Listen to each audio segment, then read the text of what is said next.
Lakshmi Nani Sunday lunch ಮತ್ತು cinema torture. ಮಧ್ಯಾಹ್ನ 1 ಗಂಟೆ. ಹಸಿವು ಹೊಟ್ಟೆಯಲ್ಲಿ ಡ್ರಮ್ ಬಾರಿಸುತ್ತಿತ್ತು. ನಾಣಿ ಫ್ಯಾನ್ ಹಾಕಿಕೊಂಡು ಸೋಫಾ ಮೇಲೆ ಮಲಗಿ ಶೂನ್ಯದ ಕಡೆಗೆ ನೋಡುತ್ತಿದ್ದ. ಅಡುಗೆ ಮನೆಯಲ್ಲಿ ಏನೋ ಶಬ್ದ ಬರುತ್ತಿತ್ತು ಅಷ್ಟೇ. ಲಕ್ಷ್ಮಿ, ಮಧ್ಯಾಹ್ನ 1 ಗಂಟೆ ಆಯ್ತು ಕಣೆ. ಹೊಟ್ಟೆಯಲ್ಲಿರೋ ಇಲಿಗಳೆಲ್ಲ ಈಗ ಹಸಿವಿನಿಂದ ಸತ್ತೋಗೋ ಸ್ಥಿತಿಯಲ್ಲಿವೆ. ಏನ್ ಮಾಡ್ತಿದ್ಯಾ ಅಂತ ಹೇಳಿದ್ರೆ ನಾನು ಅದನ್ನ ನೆನ್ಪು ಮಾಡ್ಕೊಂಡು ನೀರು ಕುಡಿದು ಮಲಗ್ತೀನಿ. ಕಿರುಚಿದ ನಾಣಿ ಅಡುಗೆ ಮನೆ ಕಡೆ ನೋಡುತ್ತಾ. ಲಕ್ಷ್ಮಿ ಕೈಯಲ್ಲಿ ಸೌಟು ಹಿಡಿದು ಹೊರಗೆ ಬಂದು, ಇರಿ ಸ್ವಾಮಿ, ಗಡಿಬಿಡಿ ಮಾಡಬೇಡಿ. ಇವತ್ತು ನಿಮಗಾಗಿ ಸ್ಪೆಷಲ್ ಆಗಿ ಬಿಸಿಬೇಳೆ ಬಾತ್ ಮಾಡ್ತಿದ್ದೀನಿ. ಆ ತರಕಾರಿ ಎಲ್ಲ ಹೆಚ್ಚೋಕೆ ಎಷ್ಟು ಟೈಮ್ ಆಗುತ್ತೆ ಗೊತ್ತಾ? ಸುಮ್ಮನೆ ಕುತ್ಕೊಳ್ಳೋದು ಬಿಟ್ಟು ಬರೀ ಹೊಟ್ಟೆ ಹೊಟ್ಟೆ ಅಂತಿರಲ್ಲ. ನಾಣಿ ಮುಖ ಸೊಟ್ಟಗೆ ಮಾಡಿ, ಬಿಸಿಬೇಳೆ ಬಾತ್ ಅಂದ್ರೆ ಅದು ಇಡೀ ವಾರದ ಅಡುಗೆ ಮನೆಯಲ್ಲಿ ಉಳಿದಿರೋ ವೇಸ್ಟ್ ತರಕಾರಿಗಳನ್ನ ವಿಲೇವಾರಿ ಮಾಡೋ ಒಂದು ಐಟಮ್ ತಾನೇ. ಅದಕ್ಕೆ ಸ್ಪೆಷಲ್ ಅನ್ನೋ ಪಟ್ಟ ಯಾಕೆ? ದಿನಾ ಆಫೀಸ್ಗೆ ಹೋಗುವಾಗ ಮುದ್ದೆ ಸಾರು ಅಂತ ಕಳಿಸ್ತೀಯ. ಸಂಡೇ ಆದ್ರೂ ಸ್ವಲ್ಪ ಚೇಂಜ್ ಇರಲಿ ಅಂತ ಅನ್ಸಲ್ವಾ ನಿಂಗೆ? ಹೌದಾ?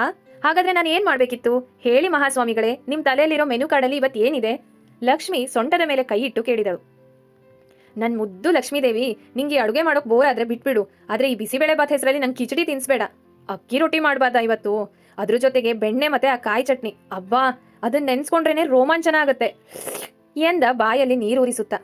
ಅಕ್ಕಿ ರೊಟ್ಟಿನ? ಅದ್ ಮಾಡೋಕೆ ಎಷ್ಟು ತಲೆ ನೋವು ಗೊತ್ತಾ? ಹಿಟ್ ಕಲಿಸ್ಬೇಕು, ಅದನ್ನ ತಟ್ಟಬೇಕು. ಸಂಡೇ ನಂಗೂ ಸ್ವಲ್ಪ ರೆಸ್ಟ್ ಬೇಡ್ವಾ? ನಿಮಗ್ ಬರೀ ತಿನ್ನೋದು ಗೊತ್ತು, ಆ ಶಾಖದ ಮುಂದೆ ನಿಂತು ರೊಟ್ಟಿ ತಟ್ಟವಳು ಗೊತ್ತು ಅದ್ರ ಕಷ್ಟ ಎಂದಳು ಲಕ್ಷ್ಮಿ ಹುಸಿ ಮುನಿಸಿನಿಂದ. ಓಹೋ, ರೆಸ್ಟ್ ಅಂತೆ. ಇಡೀ ವಾರ ವರ್ಕ್ ಫ್ರಮ್ ಹೋಮ್ ಅಂತ ಲಾಗಿನ್ ಆಗಿ ಮೀಟಿಂಗ್ ಮಧ್ಯದಲ್ಲಿ ರೀಲ್ಸ್ ನೋಡ್ತಾ ಕೂತ್ಕೊಳ್ಳೋ ನಿಂಗೆ ಸಂಡೇ ರೆಸ್ಟ್ ಬೇಕಾ? ನಾನು ವಾರ ಇಡೀ ಆಫೀಸಲ್ಲಿ ಬಾಸ್ ಹತ್ರ ಉಗಿಸ್ಕೊಳ್ಳೋದು ಇವತ್ತು ಒಳ್ಳೆ ರೊಟ್ಟಿ ತಿನ್ನೋಗ್ತಾನೆ ಎಂದ ಬೇಸರದಲ್ಲಿರುವಂತೆ ನಟಿಸುತ್ತ. ನೋಡು ನಾಣಿ, ಜಾಸ್ತಿ ಮಾತಾಡಿದ್ರೆ ಈಗಾಗಿರೋ ಈ ಬಿಸಿಬೇಳೆ ಬಾತ್ ಕೂಡ ನಿಂಗೆ ಸಿಗಲ್ಲ. ಸುಮ್ಮನೆ ಕುತ್ಕೊಂಡು ತಿಂದ್ರೆ ಉಂಟು, ಇಲ್ಲಾಂದ್ರೆ ಪಕ್ಕದ ಅಂಗಡಿಯಿಂದ ಬ್ರೆಡ್ ತಂದು ಜಾಮ್ ಹಾಕೊಂಡು ತಿನ್ನು ಎಂದು ಜೋರಾಗಿ ಹೇಳಿದಳು ಲಕ್ಷ್ಮಿ.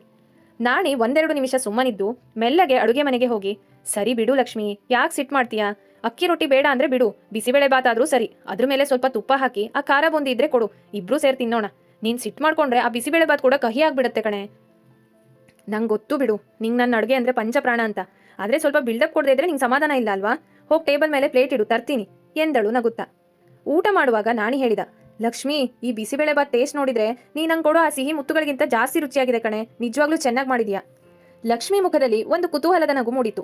ನಿಜವಾಗ್ಲೂ ಇಷ್ಟ ಆಯ್ತಾ ನಾಣಿ? ಹಾಗಾದ್ರೆ ನನ್ನೊಂದು ಪುಟ್ಟ ಆಸೆ ಈಡೇರಿಸ್ತೀಯಾ? ನಾಣಿ ತಟ್ಟೆಯಿಂದ ಮುಖ ಎತ್ತದೆ.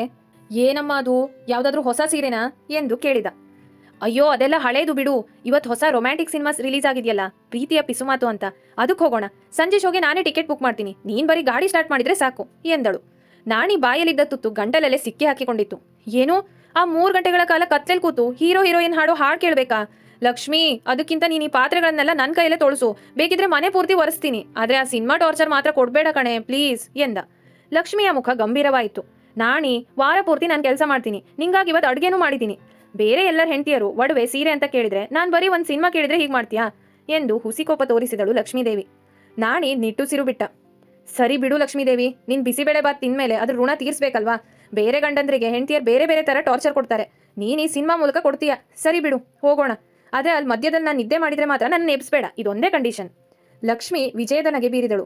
ನಿದ್ದೆ ಮಾಡಿದ್ರೆ ತಾನೇ ನಾನು ಇನ್ನ ನಿದ್ದೆ ಮಾಡೋಕ್ ಬಿಡಬಾರ್ದು ಅಂತ ಒಂದು ಪಿನ್ ತಗೊಂಡ್ ಬರ್ತೀನಿ. ನಾಣಿ ಹಣೆ ಚಚ್ಚಿಕೊಂಡ. ಅಬ್ಬಾ, ಈ ಸಂಸಾರ ಅನ್ನೋ ಹೆಸರಲ್ಲಿ ಏನೇನೆಲ್ಲ ಅನುಭವಿಸ್ಬೇಕು. ಬೋಲೋ ಬಿಸಿಬೇಳೆ ಬಾತ್ ಮಹಾರಾಜ್ ಕಿ ಎಂದು ಬಟ್ಟಲು ಹಿಡಿದು ಎದ್ದು ಹೋದ. ನಾಣಿ ಮತ್ತೆ ಲಕ್ಷ್ಮಿಯ ಈ ಸಂಚಿಕೆ ಹೇಗನ್ಸ್ತು ಕಮೆಂಟ್ ಮಾಡಿ. Thank you.